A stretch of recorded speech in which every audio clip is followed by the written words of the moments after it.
El text descriptiu. El text descriptiu és una representació de persones, animals, objectes o llocs a través de paraules.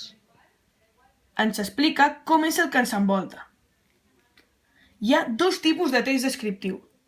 Els subjectius, que no tenen valoracions personals de l'autor, i els subjectius, que l'autor sí que fa valoracions personals. Un exemple de text objectiu seria: la casa és blanca. És blanca i punt, no té ninguna valoració això.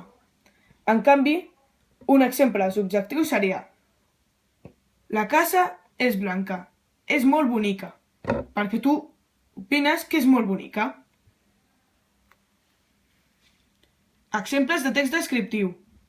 Està el retrat, que és una descripció d'una persona que consta de dues parts: la física, el cos, que seria el noi és alt i ros, i la psíquica, que és el caràcter i el pensament. Per exemple, el noi està molt feliç i és molt alegre. Després està també la descripció d'espais, que seria, per exemple, Barcelona és una ciutat que està delimitada pel Mediterrani, per Collserola, pel riu Besòs i pel Llobregat. Hi ha més tipus, però aquí no surten. Doncs amb això hem acabat.